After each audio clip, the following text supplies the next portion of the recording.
അഞ്ചാം ക്ലാസ്സിലെ ഗണിതം വാർഷിക പരീക്ഷയ്ക്ക് ചോദിക്കാൻ സാധ്യതയുള്ള ചില ചോദ്യങ്ങളും അവയുടെ ഉത്തരങ്ങളും നോക്കാം. ഇവിടെ ഒരു ചിത്രം തന്നിട്ടുണ്ട്. അതിൻ്റെ ചുറ്റളവും പരപ്പളവും കണ്ടെത്താനാണ് പറയുന്നത്. ആദ്യം നമുക്കിതിൻ്റെ ചുറ്റളവ് നോക്കാം, പെരിമീറ്റർ നോക്കാം. ചുറ്റളവ് എന്ന് പറഞ്ഞാൽ ചുറ്റുമുള്ളൊരു നീളത്തെ ചുറ്റളവ് എന്ന് പറഞ്ഞിടും. 4 സെൻറ്റിമീറ്റർ എന്ന് കൊടുത്തിട്ടുണ്ട്.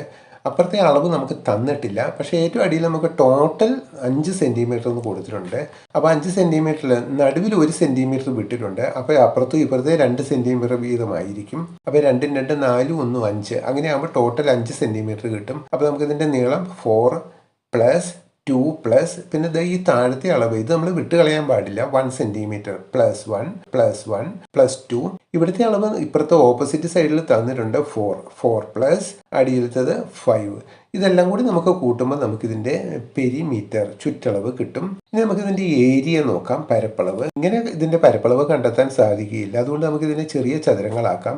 ഇവിടെ ഒരു വരി ഇട്ട് കഴിഞ്ഞാൽ നമുക്ക് റെക്റ്റാങ്കിൾ 1, അതുപോലെ റെക്റ്റാങ്കിൾ 2, റെക്റ്റാങ്കിൾ 3 3 ചതുരങ്ങളായിട്ട് നമുക്ക് മാറ്റാൻ പറ്റും. ഇനി നേരെ താഴേക്ക് വരിയിട്ടാലും 3 ചതുരങ്ങളായിട്ട് തന്നെ കിട്ടുകയുള്ളൂ. 3 ചതുരങ്ങളാക്കി നമ്മൾ ഇതിൻ്റെ പരപ്പളവ് കാണണം. അപ്പം 3 ക്രിയകൾ നമ്മൾ ചെയ്യണം. ഇനി മറ്റൊരു രീതിയിലും ഇത് ചെയ്യാം. ഇതിനെ മൊത്തത്തിൽ ഒരു ചതുരമായിട്ട് കണക്കാക്കുക. അതിനുശേഷം ഇതിൻ്റെ ഉള്ളിലുള്ള ചതുരത്തിൻ്റെ പരപ്പളവ് എടുത്തു മാറ്റിയാൽ മതി, നീക്കിയാൽ മതി.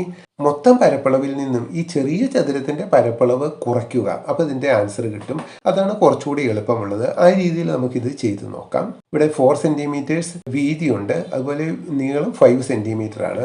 4 × 5 നമുക്ക് എളുപ്പത്തിൽ കിട്ടും, 20 എന്ന് കിട്ടും. ഇനി അതിൽ നിന്ന് നമ്മൾ മൈനസ് ചെയ്യേണ്ട അളവ് ഇവിടെ കൊടുത്തിട്ടുണ്ട്.